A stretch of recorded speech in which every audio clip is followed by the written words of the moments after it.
Welcome on in, everyone. It's your boy Gsluke here with our round 4 live stream for the Travelers. Got to break down what to expect for tomorrow, the DFS and prop side of things, to make sure you're ready for all of your exposure. But first off, welcome on in wherever you guys are. Whether you're watching this on live here early, like a few of you are down there in chat already, or you're watching this on replay, still love to have you here for this content. Let's go ahead and get ready to get after it. So first off, we got James, Steven, Anthony down there as well. Hopefully you guys are having a fantastic Saturday.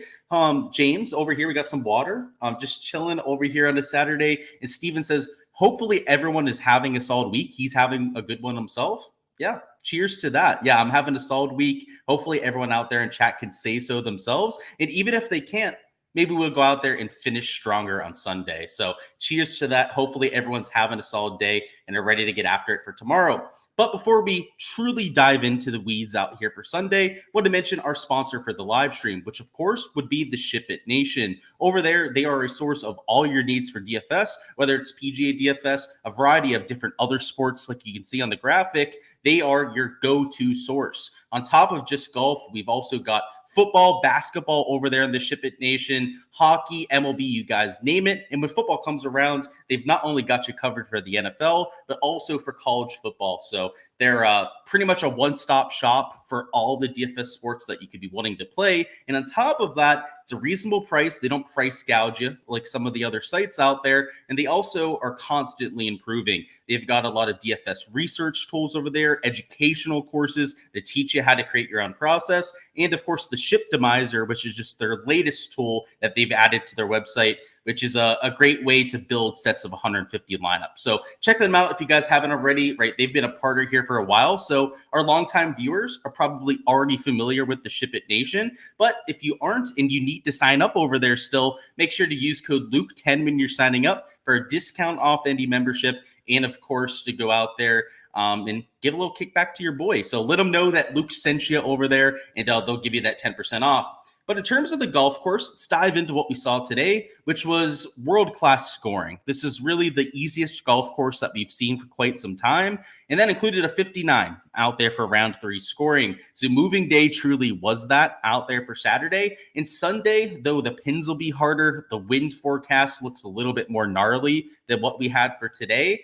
With a soft course and only a 6,800-yard golf course, these players are going to tear it up, regardless of wind conditions, regardless of the pins that they choose out there. When you give players dartboards and literal dartboards with how soft the conditions are, you're going to get what we saw today. Now, do I think it's going to play as easy as what we saw for today? No, right? The wind forecast is probably going to make it play at least half a shot harder. The pins are also going to add to that difficulty, right? Probably at least a quarter of a shot right there.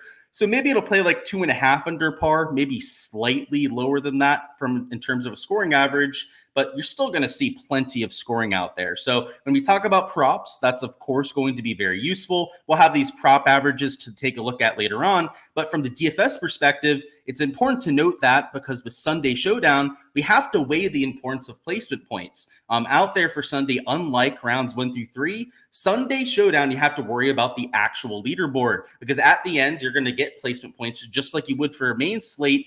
And when we have scoring conditions like this, oftentimes the importance of those placement points go down. When you're going to have a higher scoring average, when you're going to have guys that are scoring 60, even 70 plus fantasy points, the 13 that you get for first, the 5 that you're getting for a top 10, top 5 don't mean nearly as much as they would otherwise. If you were at a US Open, for example, of course, like Pinehurst, like we had just last week, we wouldn't have to worry. Well, we would have to worry about the placement a lot more, right? It'd be much more about actually finishing in that top 5, top 10, as opposed to tomorrow's slate, which is going to be more about actually scoring fantasy wise. So that's why it's always important to take a look at the scoring, kind of get an idea of what we're going to see for the next day. And even though the winds will be a little bit more gnarly, now, depending on which forecast you're looking at, there's varying degrees of quote unquote gnarly winds. You can see on this HR DPS model, they have it a little bit more calm in the morning than what you're going to see here with the HRRR model. The wind gusts are there, right? A little bit more gusty than what we've had for the first 3 days. But this HRRR model, which is usually our true and tested model, right? Good old reliable when it comes to windy.com over here, is calling for a little bit more significant winds in the morning. They have it closer to 10, maybe even 12 miles an hour of sustained, and your wind gusts closer to the 20, maybe even a little bit over 20 miles an hour. If that ends up being the case, I would say that the scoring average might be closer to 2 under par as opposed to that 2.5 under. But all things considered, you're still going to see plenty of 6, 7, maybe even 8 under par rounds, just like you saw out there for moving day. So scoring should be great, maybe to a lesser degree than what we had for Saturday. And in terms of a weather edge, it's going to be minimized a bit. If you haven't already seen the tour put out some sort of a little notification on how they're doing the tee times out here for Sunday, you'll see that they're all going off of hole number 1, but now we have threesomes for all but 2 groups. So that's going to bunch together the field a little bit. It's not going to lead to as big a spread of tee times. And the reasoning for that is the potential for some PM showers. So if we go through some of the forecasts, you'll see that some of them are calling for some kind of PM thunderstorm. Now, not all of them are. In fact, only a few of them are actually calling for that chance. You can see this Meteo Blue has those thunderstorms towards like 6, 7 p.m. If we go through a few other ones here, you can see they have some pop-up showers over here in the NEM model. And because of that, they want to make sure that they get this tournament in, right? They don't want it to bleed into Monday. They don't want the players to have to stay here an extra night if they can avoid it. So they sent them off in threesomes as opposed to this first two groups off. So and the reason for that, of course, is so they don't have to send out one guy by himself. And because of that, even if there was a big weather edge out here for Sunday, it would be minimized. There's not as big a spread of tee times. And because it looks pretty gusty the entire day, especially on this HRRR model, I'm not sure that there's going to be a huge advantage to starting early. And by starting early, right, it's the difference of 6:50 versus at 11:15 tee time. And while if there was an edge to the earlier starters, there might be a half a stroke, maybe a 0.75 shot difference. It's not like you have the guys going off at 6:30 a.m. and versus like 2:33 p.m. like we have for some of these slates. So definitely a different dynamic because of the tee times. I think that the weather to begin with doesn't really lend itself towards a massive advantage. But the main thing to remember out here for Sunday is it's not all about placement. So you can take some of the earlier starters, especially if you think they have some scoring upside. But as per usual with Sunday Showdown slate, you're going to have guys that start towards the top end of the board. You're going to have the winner likely out there in the large field GPP and probably at least 1 or 2 poppers that end up finishing in the top 5 to go out there and take something down. So just keep that in mind when you're building. You're still going to have some guys up top. But what I mentioned out here with the scoring and how easy conditions are going to be are that some of the earlier starters are in play, right? The guys that aren't going to finish top 10 aren't necessarily dead. So if we go down here towards the bottom, I mean, you got guys down here in this like even -1, -2, even -3 range that no one's going to use. I'm talking a Sepp Straka and Adam Scott, no one's going to use out there. A Chris Kirk is going to be completely overlooked. Jordan Spieth of Max Homa are going to be sub 5% owned. So if you really need to get different, if you're taking some chalk, which you're probably going to out here on Sunday Showdown because you have to take some of the chalk towards the top end of the board, these guys aren't dead, right? With the scoring, with the easier conditions that we're going to have, if they can stay engaged, if they can go out there and shoot 5, 6 under par, that might be enough to get them into the optimal lineup. You're also getting the lower ownership, like I mentioned, that you can use them as a leverage play, but also the added factor is a lot of them are cheaper. Like guys like Sepp are super cheap. Guys like Jordan Spieth are way cheaper than they should be. Max Homa is towards the bottom end of the 7K range. You're oftentimes getting a mega value spot when it comes to the price tag as well, which makes those players a little bit interesting. So let me go ahead, bring up my projections. Let's talk through some of my top options for Sunday. And now's the time to get in any of your questions. So my goal for this live stream is to keep it sub 30 minutes, which is probably not going to happen, but your guy can have a goal out here. Reason for that is it's first off late at night. I don't want to keep my neighbors up with any noise. And then also on top of that, I want to make sure that people can actually watch the content. We've got an early lock, right? It's like 6:30, 6:40 something right out there with lock. So I want to make sure that it's short enough that people can actually watch it on replay, especially if they're waking up early and trying to watch it before lock. So let's first off catch up on chat, see what's going on down there, and then talk through some of the top plays here. So we got Too Cool down there. What's going on, buddy? And I guess that's it. So yeah, again, if you have any specific questions on like a player, now's the time for it because we're gonna fly through this. So my Sunday showdown is very mixed. You're gonna have to have guys towards the top, and you're gonna have to have a few chasers. I guess the rule of thumb that I would work with is you need to have it on a 4-2 in either direction. And by a 4-2, I essentially mean you need to have at least 2 guys towards the top end of the board in every lineup that you're entering, and you should have at least 2 guys that I would consider pivots down there towards the earlier set of tee times. And that's not so much from the weather perspective. It's playing the narrative and playing the script out there for Sunday. We know that there's going to be a few guys towards the top that likely battle it out to try and win this thing. I mean, the winning score is likely to be like 21, 22 under par, if not even better than that, if you have one of these guys go nuclear out here on Sunday. So knowing that, you're probably going to want at least those 2 players. It might even be 3 or 4 of them, right, that are playing up there towards the top end of the board. So maybe it is 4 guys that you have to have that are all shooting like -5, -6, and that are getting those top 5 placement points.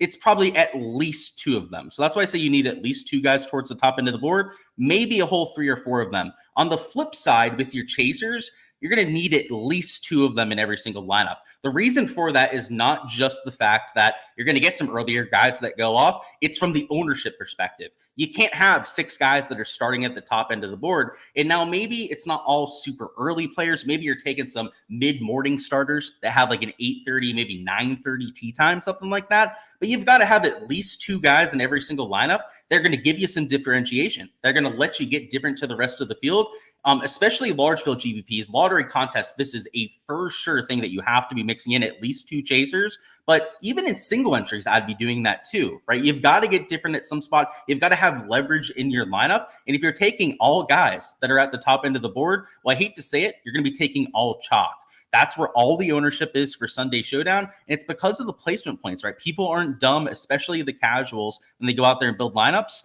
I mean, they're dumb. They're casuals for a reason. But what they do when they're building their lineups is they'll sort it by current score or sort it by the leaderboard and then just click in the guys that are starting in the top 10. Your casual PGA DFS player loves seeing themselves at the top of the GBPs when the play starts and doesn't necessarily care where it ends up being by the end of play. So you see a lot of ownership on those guys starting in the top 10, which is why you can't play them in all of your 6 spots. So just wanted to point that out from the lineup construction angle before we hop on in. You'll see some chalk that I'm pointing out, and then you're also going to see some guys that I'm taking for some leverage.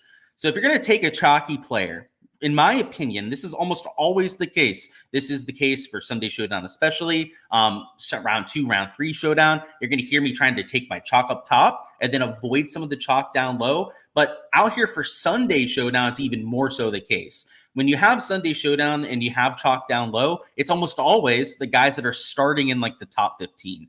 So for example, to give you a few examples of that chalk, I'm not going to point out guys like Sanjay because Sanjay is like a legit player, right? So let's go down to like the 6-7K range and point out some of the chalk. You've got Pendrith, who's over 10%. McIntyre, over 10% ownership. Svensson, well over 10% ownership. Cam Young, but he's a legit player, so I don't know if we want to pick on him. But like Pavon, extremely high owned. Patrick Rogers, believe it or not, much higher owned than you'd expect.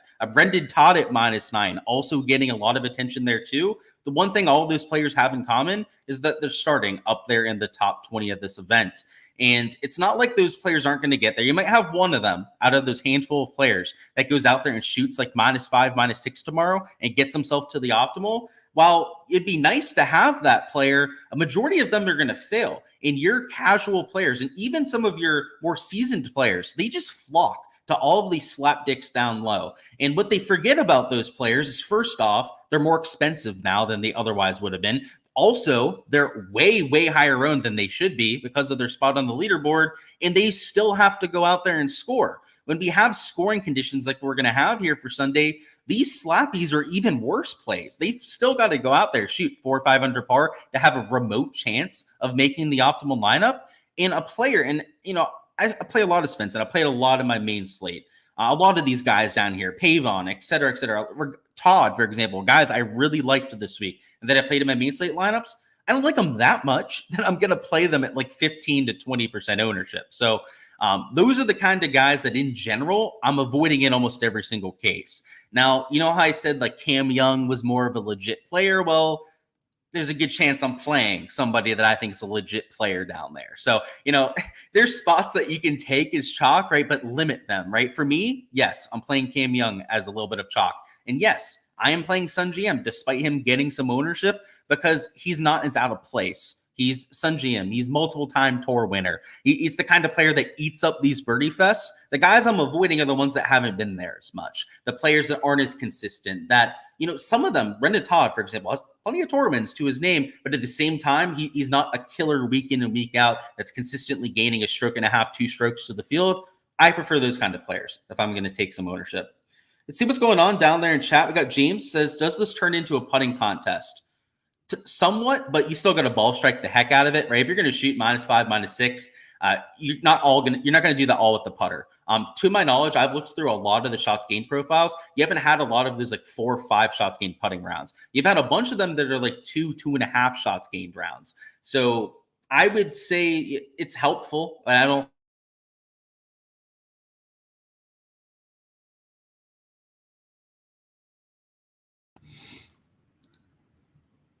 All right. Hopefully you can hear me, Mal. My mic unplugged for a second, so my apologies there.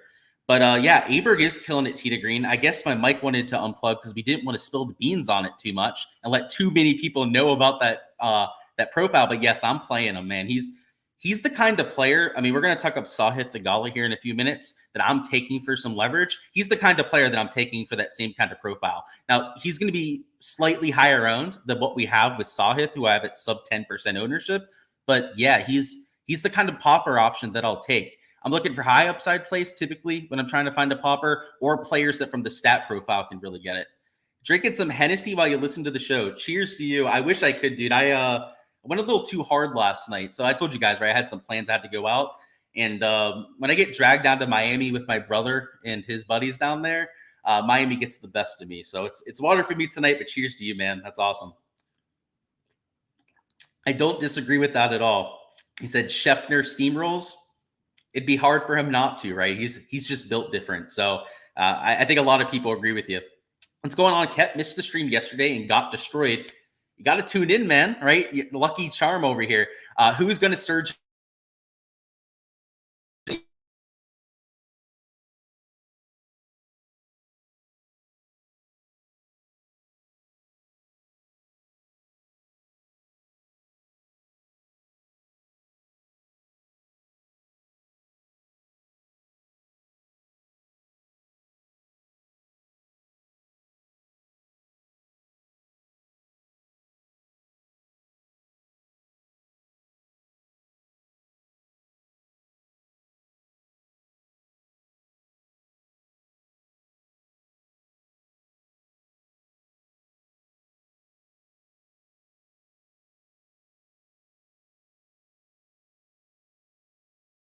It did unplug. I saw it flicker on my screen. I thought we were good and we're not good, but we're good.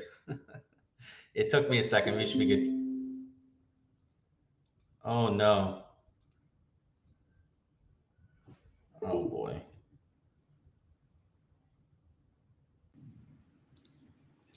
All right. I thought we were good. We should be good now. Yeah, I think we don't want people to play Scheffler tomorrow. I mean, Aberg, I thought was one of my favorite plays. The mic unplugged, and then we start talking about Scheffler and it unplugged. Wave.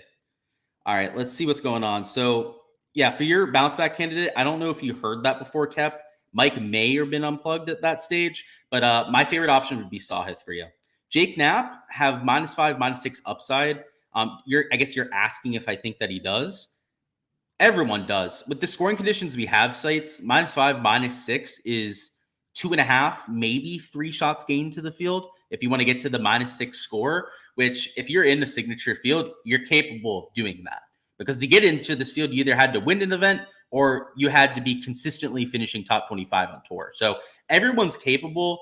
That's why I would say that ownership is really how you play out here for Sunday. You're going to have to pick a few spots up top as conviction plays that you hope go off and hold that top 5. But outside of that, literally every player is capable. Now, you got to find your favorite options. I think your shots gained metrics are your friend when you're trying to find some of those top players, but everyone's capable. Even if your shots gained metrics aren't there, I just want to point that out. Jake Knapp, even if you look into the advanced analytics and maybe you're not thrilled about what you see, he can still totally shoot -5, -6. It's a Showdown, crazy sample size out there with 18 holes, so I wouldn't overreact on it. You finished 20th and 22nd in the drive the green. No Cam Young, though. Yeah, Cam Young shot a 59. I did play Cam Young out there for Saturday, so tune into the Patreon, Michael. You would have seen Cam Young as a play. What's going on, Paul? He said, I like Carnage, but today was fun. Yeah, I prefer the Carnage for sure. I'll still watch a day like this, but I prefer it on a more interesting golf course. If you're going to give me scores like this, Paul, let me see it at Kapalua, where we get all the undulations, a par 73 for goodness sakes, right? So we get, 5 par 5s in that par 5s, also like 3 drivable par 4s at Kapalua. Give me the more interesting setup, and I'd rather take it that way. Let's see. We're good now. Good to know. Eckroat for the win. 6 birdies today. I don't know if he's going to win, dude. Isn't he starting a little bit far back to go out there and win? If you're just saying that you think he's a solid play in general, I'd agree with you, right? He's starting at -8. He's going to be relatively low and out there for Showdown, and he's the kind of play that I am using in my personal player pool. I'd prefer taking him over Pavon, for example. Pavon's going to be about double the ownership of Austin Eckroat, and in a vacuum, their projections aren't too far off. Now, Pavon's got a little bit of a higher placement potential, as you'd expect, starting at -12 as opposed to -8. But Eckroat is the better player. If you take a look at the season-long stats, I've got Eckroat projecting better from the fantasy point perspective, which is why they're pretty close in projection. I think Pavon probably has a slightly higher projection than what we have on Eckroat, but it's not a big gap. How much harder will it play tomorrow? A little bit. I have seen the pin locations. They don't look all that tricky. There's not that much they can do with the Travelers Championship. They'll have a few that'll be especially difficult, you'd expect.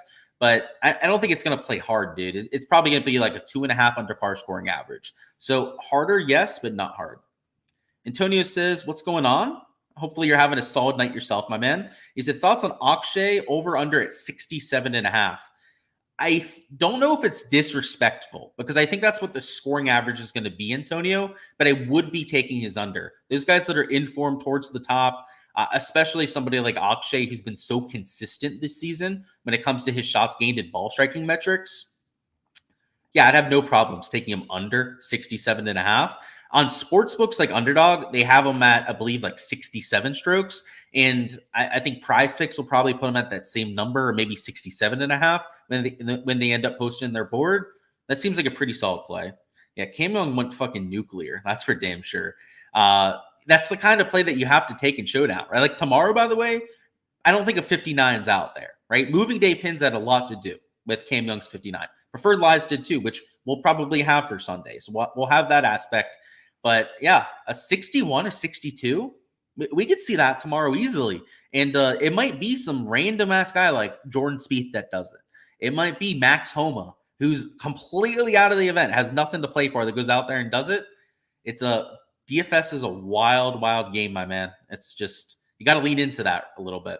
All right, let's talk about some of our plays down low. So we talked up Scotty. Morikawa, I bet him outright this week. So obviously I'm hoping that he wins this event. And a lot of times people would shy away from playing their outrights, some of their core plays out for Sunday Showdown. I'm the complete opposite. If I liked a guy heading into the week, he's playing well, and the ownership is reasonable for Sunday, I'm going to be a buyer. So give me Colin Morikawa at about 22%. Can't lay the same thing. He's -13. I bet him outright this week. Now, he's starting a little bit far back for my liking. I'm not sure he's going to win this event, but I liked him heading into the week for a reason, right? I bet him outright for a reason out there in my exposure. So give me 15% and I'll play him. JT, same thing. I bet him outright. He's starting 4 shots off the lead. Once again, not my favorite positioning. I wish he'd be a little bit closer to the lead. If he were to actually win this thing, a lot of people would shy away from taking these people as a little bit of a self-hedge. I'm the complete opposite. If you like players, play them. Have a little bit of conviction, confidence in yourself, right? This is gambling. You are playing DFS, a game against other people. Have some confidence in your own abilities, right? So I hear that all the time, but like, oh, if I have this guy in all my lineups, or oh, I locked Scotty this week, should I fade them out there on Sunday? It should not have an effect on your process. If you liked a player and they project well, if they're in a good spot, if they're relatively low owned, then why not mix them into your lineups? And the reason why guys like Morikawa are going to be lower owned, you got Xander and Tom Kim sandwiched around him. Scotty Scheffler sandwiched around him. If it weren't for that, Colin would probably be 30% plus owned, like you have with guys like a Xander or Tom Kim. Going down here to Cantlay, you're not going to get a bunch of love for Cantlay here when people are going to try and do the double spend up. People would rather play a Tony Finau, for example. Players like a JT down here, Sanjay M more popular, even Akshay Bhatia, $8,800, taking away some attention from Justin Thomas.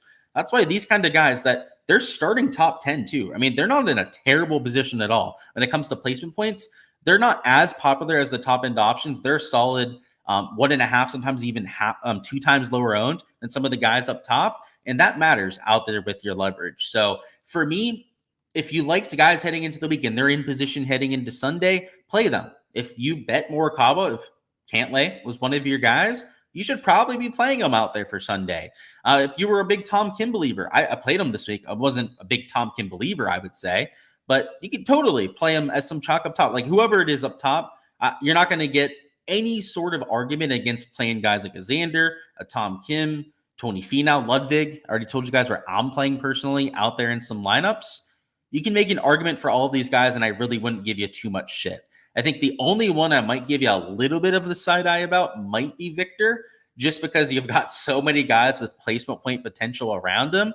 But if you think Victor is going to go out there and shoot 7 under par, then you play him, because 7 under par is likely going to outscore all these other guys unless they go nuclear themselves. So that's what I'll say about the guys up top. Moving down a little bit further, Sahith Theegala is the first true pivot that we're going to mention. And the reason why I'm mixing him in is that on soft golf courses, we've seen this guy just go batshit crazy before. He loves to throw darts. He loves to be aggressive, take aim at every single pin. And when you give this guy no bounce on the greens, we've seen him go out there and shoot some really low scores. So it's sub 10% ownership. If I'm taking some chalk up top, which I'm pretty much going to in every single lineup, and let's say I wanted to play a slightly chalkier Tom Hoge, for example, who I have at about 15% ownership, well, it's probably a good idea to get different with my third man in, which in a lot of cases is probably going to be a guy like a Sahith Theegala. So if I'm going to need to get different there, a Sahith makes sense. If I'm going to take a chalkier option, maybe I go down there and I take a Justin Thomas. Down here in the 7Ks, if there's anyone that I'm taking as chalk, Sanjay M would be one of those players, but the other would also be a Tom Hoge. And it's very similar to the guys up top. I bet Tom Hoge to win this event, right? He's up there pretty close to the top 5, top 10 at this stage. And though he's 15% owned, if you have players that you have conviction about, like I had with Hoge, like I had with those other guys that are in the top 20 this week, it's, by the way, why I'm in contention to take down a few GPPs this week, which I don't want to jinx anything too much. So fingers crossed, knocking on wood over here to make sure that we don't jinx ourselves. But those kind of players, I'm not just going to shy away from, right? Obviously, if they end up failing, it's going to sting, because it's going to sting for my outright, my DFS, also for my Sunday exposure. But if you're just fading guys because you have too much exposure, I hate to say it, you're just a little bitch. That's what you are when you're building your lineups. Next up, we've got JT Poston at -4. He's $7,400. I've got him at about 5% projected ownership. So if you're looking to get a little different, he's a better option than Tom Hoge. If you're already getting different with maybe a Sahith up there up top, then maybe you don't have to worry about the ownership, and you could still take Tom Hoge with the placement. But like I said, placement points aren't the end-all be-all because of the good scoring conditions. So players like JT Poston at low ownership still have plenty of utility. Down here in the lower 7K range, Harris English is a guy I'll throw out there. Starting super early is completely out of it when it comes to placement points, but you're getting at sub 3% ownership. And like a Sahith Theegala, we have seen him tear up wet courses. We've seen them go out there when you can throw darts, be aggressive, and shoot some super low scores. And then the last play we'll talk about here is Dunlop, another super early starter, +1, completely out of it when it comes to the placement points, but is unowned now. You've got him at about 1.2% projected ownership, which for main slate, he was like 5-6% this week. So he's a fraction of the ownership that you would have had for main slate, and all the upside is still there, right? The reason why people played Dunlap and people are coming along on him and starting to play him in GPPs is his opportunities gain stats are just through the roof. He's a really high birdie or better percentage sort of player, and he gets hot in a hurry. So in Showdown, that's the perfect kind of option. We want somebody that can capture that fire in a bottle, that can go out there, lightning in a bottle, I meant to say, that can go out there, really rock for just an 18-hole sample size, and that's Nick Dunlop for you. Now, you can talk about the motivation, right? That's the issue. That's the real downside with players like a Harris English or Dunlop.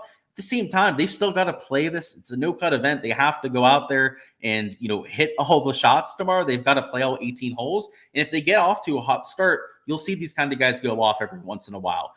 Cam Young, it was Saturday. It's not quite Sunday, so it's a little bit easier to stay engaged. But he's an example of that kind of player. I mean, he was -2. He was starting in like 45th place or something like that when he started the day. And now, by the time the leaders were teeing off, right, he was tied for first place. Just crazy stuff can happen. So embrace that. You get some low-owned plays down here, which will help you, first off, save some salary, maybe do a double spend up if you're taking a $6,400 golfer like Nick Dunlop. And then, of course, towards the top end of the board, you can, first off, you save the salary, but also you get mega differentiation with the super low ownership. So let's catch up on any specific questions now, then we'll talk props. So where are we at?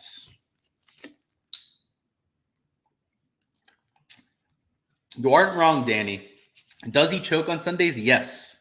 He's done it multiple times over the last year or so, but he's also closed a few times. So I think a lot of people will remember like him losing the Tournament of Champions, for example, but won't remember him closing out the Zozo. So he's had to go both ways. I wouldn't call him a choker. He's choked before, but he's definitely not like a choker.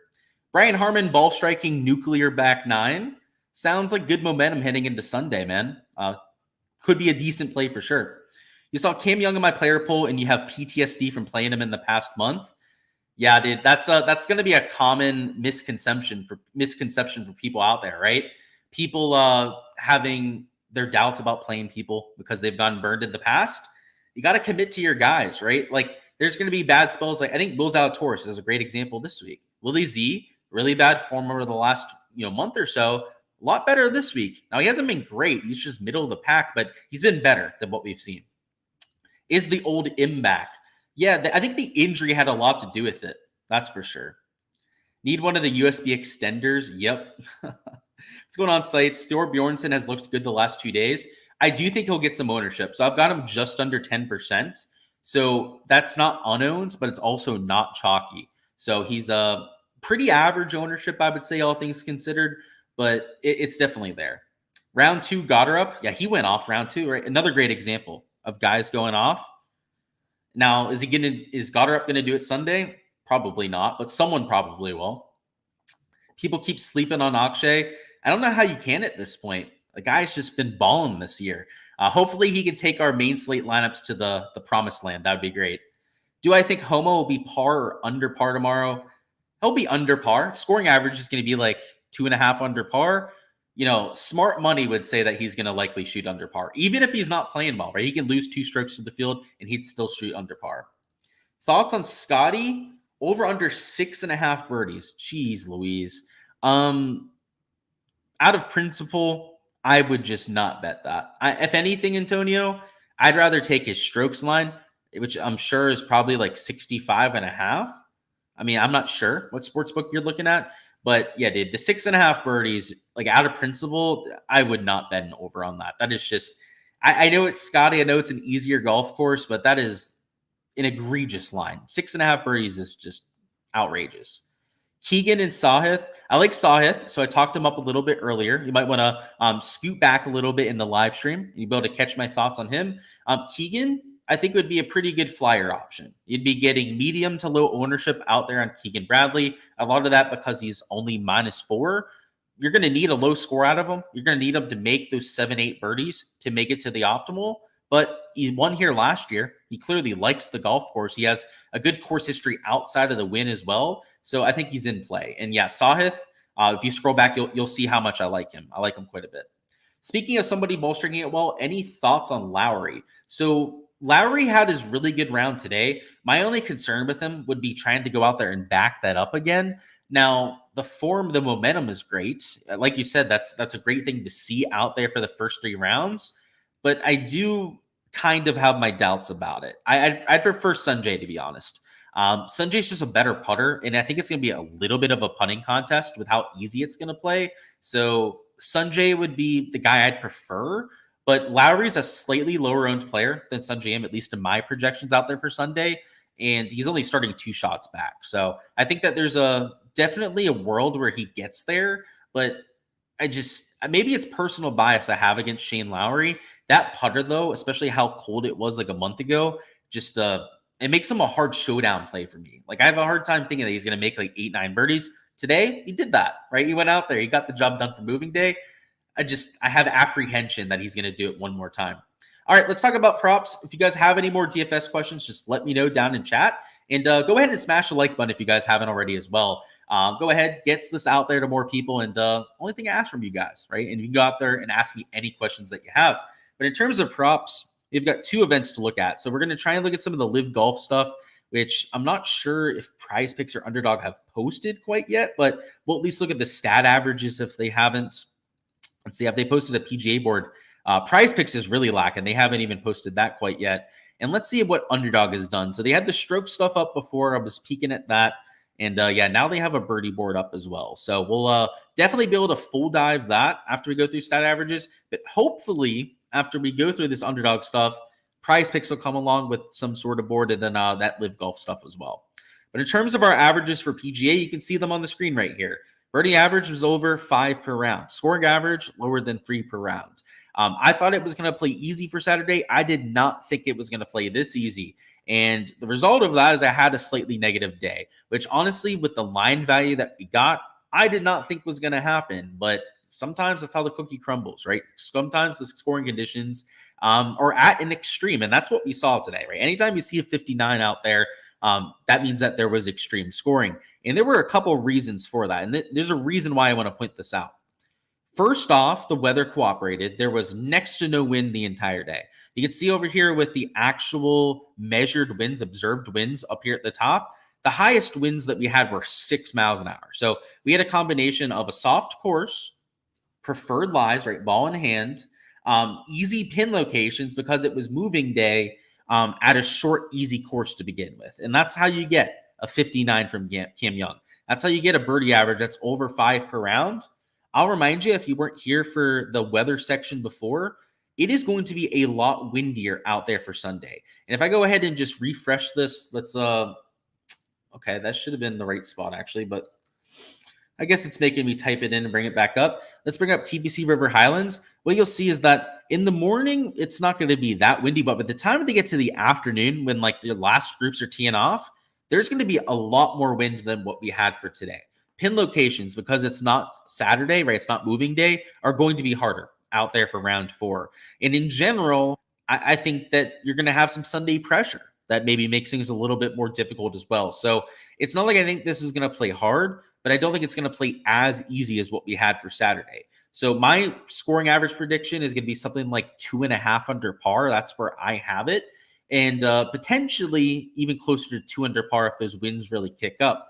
So when we take a look at this Underdog board, and I was doing this before, I mean, it's just like hard to even want to enter anything because I still think you're going to see low scores. The majority of the players on the boards here are your top tier players, the guys that are your top 15, top 20 players in the field to begin with. So you'd be expecting them to go out there and score well, right? Probably shoot like, something like 67, 66. And unfortunately, that's where almost all these projections are. And even if I wanted to take some unders, like they have Max Homa at 67 strokes, guys like Spieth, Keegan, you name it, they'd have to shoot -4 to go out there and cover, which would be gaining like 2 strokes to the field, maybe a stroke and a half to the field to go out there and do that, which is asking quite a bit from these kind of players. Like Keegan's used to kind of gaining like a half a stroke to maybe 0.75 strokes per round.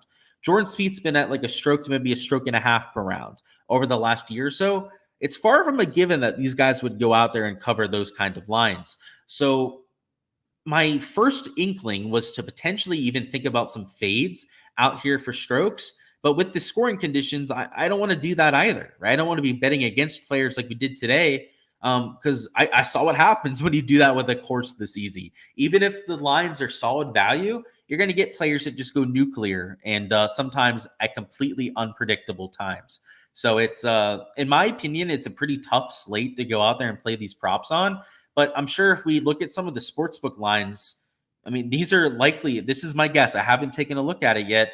I'm guessing that the birdies will be lower. I'm guessing that the strokes lines will probably be higher over there on those sites, which puts me in a conundrum, right? Because I do think it's going to play easy, but the value, just like yesterday, is likely going to be on the fades, which is just, like I said, it's kind of a shitty spot to be in, because you'd hope that, your lean plus the sports books would coincide, but I don't think it's going to be that way. So let's check this out. So I'm assuming that we have some odds posted, which, yeah, we have Draftkings strokes lines posted.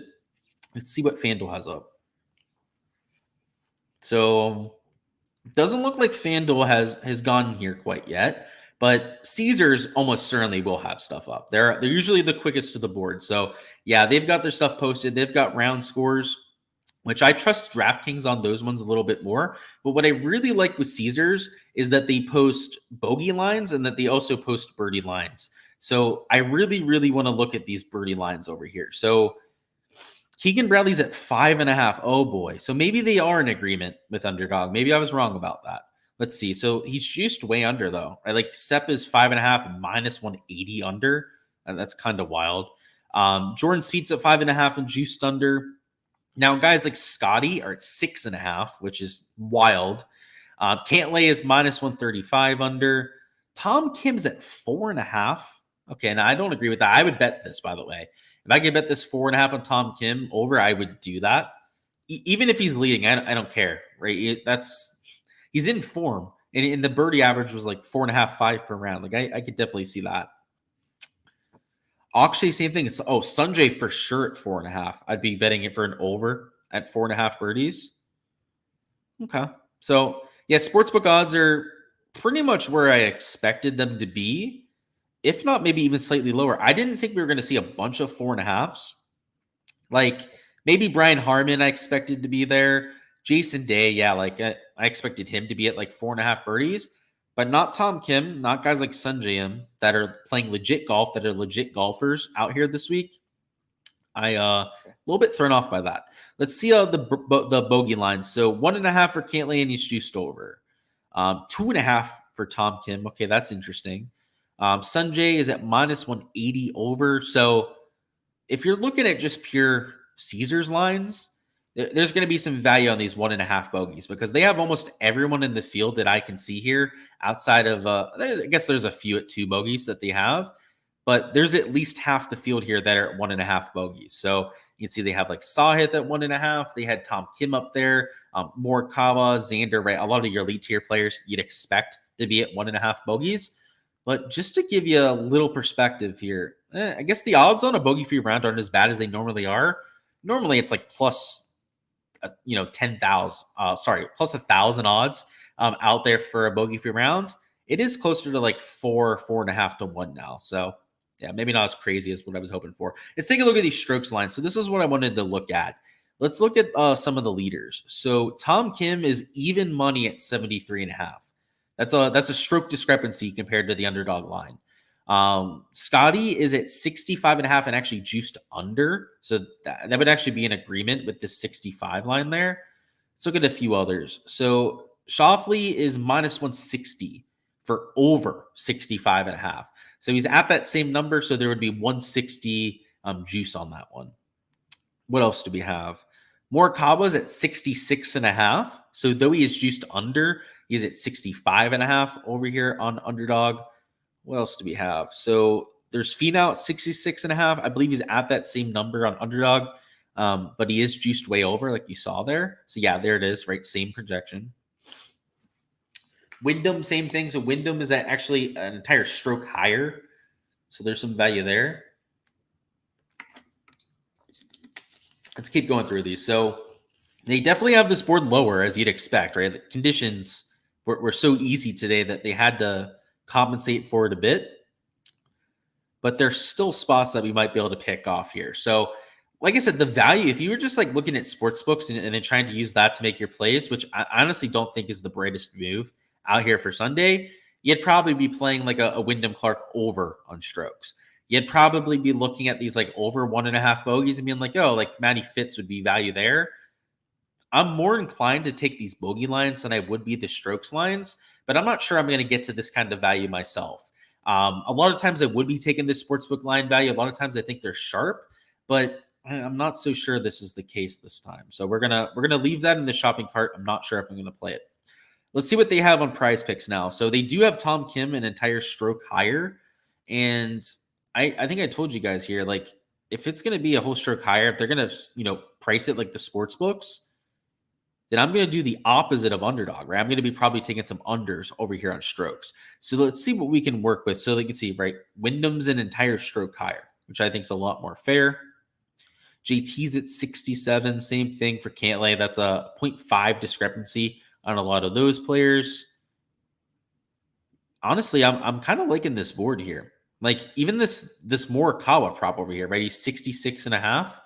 I mean, on sports books, if we're just going based on the sportsbook line value over here, he's minus 150 towards the under. So let's I think the best site, at least based on my exposure. I mean, if you want to follow the sportsbook lines, enter all the shit on Underdog that you want to. My personal favorite right now seems to be this the stuff over here on Prize Picks. So let's see what they have Sanjay at. So Sanjay's at 67.5, and he's also minus 150 towards the under. This doesn't feel like a bad spot at all. Like, and what was Xander again? Wasn't he like minus 150? See, no, actually, sorry, he was an entire stroke lower. So I guess the juice wasn't really there. It was Xander Schauffele, but I don't hate these at all. Like, I don't think it's going to play as easy, but even with like a minus 2.5 scoring average, asking a Morikawa or a Xander to gain a stroke and a half to the field is realistic, right? I wouldn't ask that of a Jordan Spieth or that sort of player, right? More of like an above average player. I wouldn't ask to gain a stroke and a half, but Morikawa is Xander. Yeah, I feel a little bit more comfortable with that. So I'm tempted to just take these two and just call it a day. What was Cantlay's line? Let me check. So Cantlay was 66.5, and he's just minus 125 over. Like, I'm tempted to just like do a 3-man like this. Maybe even like a 2-man slip like this, where I do that, then maybe, go Xander Sanjay as another pairing. Let's look at some shots gained metrics, right? So let's do our full deep dive. We don't have to rush this year. We don't have to try and go too crazy on it. Let's take a look at their full event averages and try and pick out our favorite two for slip here for the stream. So we were looking at the Xander stuff. Xander is gaining a lot with the putter. So we're going to keep Xander out of this slip. It's not like I hate him out there for tomorrow. I might still play him, but he is kind of relying on the putter a little bit too much for my liking. But let's look at Morikawa, and then let's look at Cantlay first. So Morikawa, a little bit more of a balanced approach. So I like that for Colin. That feels pretty sustainable. And then Patrick Cantlay also doing a lot of it with the putter. So if we're just trying to find like a sustainable skill set, Morikawa looks like a very sustainable skill set. And then Sanjay M looks pretty solid too. You can say the same thing about Tom Kim as well. I think Tom Kim also would fit that same kind of boat. The issue I would have with Tom Kim, and I think the reason I'd prefer Sanjay, is because Sanjay is not leading the golf tournament. Sanjay doesn't have to deal with the pressure of trying to hold on to a lead, which might be beneficial, right, in a comparative sense. So we're going to do this. So we're going to go Morikawa, and then we're going to go Sanjay at 67.5. So this will be the slip that we're going with over here for the live stream. And like I said, I'm going to have some kind of exposure over here on Underdog, but it feels at least early on looking through these boards. I mean, we don't have the full board over here in Prize Picks yet, that there's going to be a little bit more value to taking this board and some unders on strokes and some overs on birdies. The sportsbook lines would tell you otherwise, right? The sportsbook lines would say that there's some fade value over here. I think the best way to go about it is to go to Prize Picks, also find sportsbook value, because like I said, Sanjay, minus 150 odds in our favor. Same thing with the Morikawa proper. We had the minus 150 odds in our favor. We still have sportsbook line value, but it's not on fades, right? It's the sportsbook line value that is on unders with the easier conditions. That's what I would try and find. So let's go to pick 6. Let's see if maybe DraftKings can give us the full board after we take a dabble over here on this side. And if they don't, that's probably it for the live stream. So if you have anything for prop questions, any projections that you want me to take on, just go ahead and let me know. But let's take a look at this board over here. So they've got a bunch of 5.5s. They do have 4.5s. Okay, so I like these. Those 4.5s are going to be real nice. I like this over a lot on Victor Hovland. That'd probably be my favorite out of the bunch there. Let's take a look at strokes. I kind of like the pricing over here. Guys have similar pricing to a lot of the other sites, but these like 67 and a halves don't seem like a terrible idea. I mean, we just took a Sanjay prop at that same projection, but JT at 67 and a half, that's sportsbook line value as well. So if we find JT's line, which he might not have one posted, let's see. So yeah, it doesn't have one posted on DraftKings. Let's see if Caesars has one over there for good old Justin Thomas. So round scores. Normally they post JT lines, but maybe they skipped it. Yeah, so yeah, I guess not. The sportsbook lines, they don't seem to want to post anything out there for Justin Thomas, but he'd also be somebody I'd be comfortable taking for an under 67 and a half. So those would be my favorite two projections on that site. Let me see if there's any other birdies. Wouldn't hate a Sam Burns over. Wouldn't hate a Thagala over 4.5. I chose Hovland just because he's a slight step up in terms of talent level compared to those two. And then at 67 and a half, I mean, we already took Sanjay, right? So you can mix him into the slip if you want to. So yeah, depending on what you want to go with for your exposure, I can't enter anything on pick 6 because it's banned in Florida to begin with. But if you want to do a 2-man, do that. If you want to go with a 3-4-man, you can go with that as well. So obviously it's your own exposure. Only play what you're comfortable with. But those are 3 or 4 props over there in pick 6 that I like. Let's see. Can we get a board posted here on Prize Picks? That'd be great. Let's see. Yeah, I did see the stroke stuff. I'm hoping that we can get some like birdie stuff posted. Where are we at? Big Tone Strokes at 66 and a half. That's a slightly tougher one for me. I mean, if we take a look at the just sportsbook line, they're going to have them slightly juiced over. So that's the difference there, right? You know, guys like Morikawa, they have juiced under. Tony Finau, they have on the slight opposite side. So that's partially talent gap, partially course fit, I'd imagine. Guys like Morikawa just fit the course a little bit better.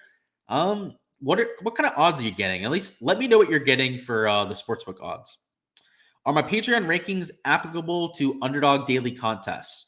Yes, they are. Yeah, it's the same sort of scoring, slightly different. So I cater them towards the DraftKings scoring, but a lot of crossover. So yeah, you definitely could.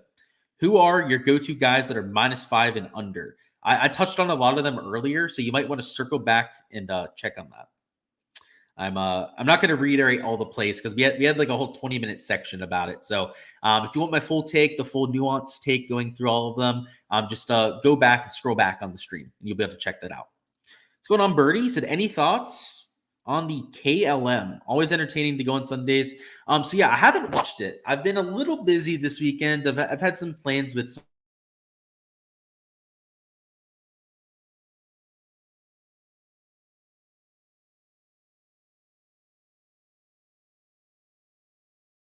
that going on. I haven't been able to watch as much as I wanted to, but I wish I had watched more. And I've heard that it's pretty damn good leaderboard. Last I checked, there were like 10 players within like 3-4 shots. So hopefully it's still close. Out of contention, Sunday Fleetwood for under 67.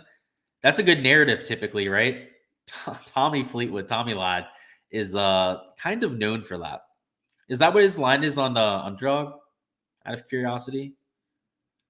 No, he's 66 and a half. So yeah, he's 67 on Prize Picks, I guess. I don't think it's the worst idea at all. In terms of sportsbook value, it's probably the proper line, but yeah, he's a better than average player, and I think the average score is gonna be like 2.5 under. So 67 strokes is probably the right number, but if anything, under. You like Fitzpatrick, Cam Young, and Hoagie under strokes. So yeah, I was looking at the Hoagie line, right? Hoagie's 68 strokes, if memory serves me correctly. Yeah, he's at 68 strokes. I don't hate that at all. In fact, does he have a line for comparison? I don't think he does on sportsbooks, but I'd have to imagine he'd probably be 67 and a half and perhaps even juiced under. So yeah, I don't hate that at all for Tom Hoagie. In fact, I might add some exposure there myself. He's played very sustainable golf so far. And then the other ones were Cam Young and Fitzpatrick. Let's see. So Fitzy, 67 and a half. That's probably a stay away from me. 67 and a half is a pretty efficient projection, I would say. And then Cam Young, where is he? 67 and a half. got to feel like after a 59, it's going to be tough to go out there and shoot a low one. If anything, I'd be leaning under on Fitz, and same thing with Cam Young at 67.5, because that's what I think the scoring average is going to be. And long term, Cam Young, Fitz are top half players in this kind of field. So, like I said, I'd lean under, but I think it's a pretty efficient projection. Both are playing kind of sketchy golf right now. So I'd have a hard time saying that they're like for sure going to gain strokes to the field, because they haven't been doing that recently, right? They've been very hit or miss. Yeah, that Hoagie line looks pretty nice. I may add that one. Hideki for an under on 3.5 birdies is, I'm guessing, the line that you're talking about. I don't know about that. I wouldn't count on that, Steven. 3.5 birdies is super low, and you're good. I was just letting you know, William, to scroll back, because you know I could give you my take on some guys, but it would be for like 30 seconds, right? And I have a whole like 20-minute section on it, so you'd be better off checking off that. We were muted. It doesn't say I'm muted on my screen, so yeah, hopefully it wasn't very long there. All right, so let's oh, he's at 4.5 birdies. Okay, you're saying there. Yeah, 4.5 would make more sense, right? 3.5 was, I think, a little bit of a sketchy line. 4.5, I could get a little bit more behind. Now, I would still be leaning over on almost every player at 4.5, but if you're getting a decent set of odds on that, like maybe you're getting like plus 130, plus 150, I might dabble on it. Now, if you're on like a DFS site where it's just 50-50, I wouldn't do that. So all good there. Alrighty, guys, let me see if we have anything posted on Prize Picks. Doesn't look like it. They have the popular tab up, but not these birdie lines.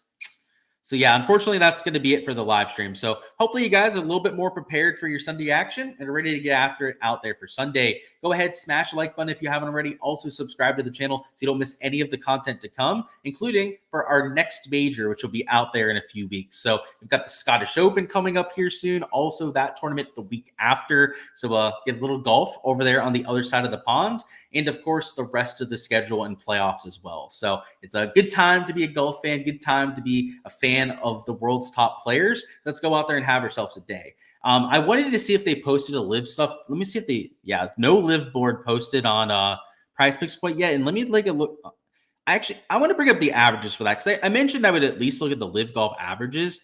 We don't have a board to play. So, I mean, not the best situation here, right? We can't actually go through any projections together. But what I'll say about the live golf is it's likely not going to be as easy as what we had for today. Today it played 2.33 under. Birdie average was higher than round one. It was 4.34 per round. They moved up some tee boxes. They made 2 holes drivable that weren't drivable the first day, which is why it played so much easier. So I think it's going to be somewhere in between what we saw for day 1 and day 2 out there for the live event, and probably something like 1.5 under par for a scoring average. So they haven't posted a board quite yet, but when we do, I'm thinking that it's going to be, you know, maybe some overs at 4.5 birdies if they give us guys like Rahm, Joaquin Niemann at that number again. And then maybe some fades if they end up just going crazy with the pricing. I mean, if they overreact to what we saw today and they post guys at like 5.5 birdies, for example, they maybe will take some fades over there for live golf. So a lot of that will come down to the projection, which makes it unfortunate that we don't have the boards to compare to. But at least did want to give you guys those averages that we didn't talk about before. But that's all I've got, and how it'll be the end of the live stream. I've got to hop on out of here. Best of luck out there for all of your Sunday exposure, and let's get after it.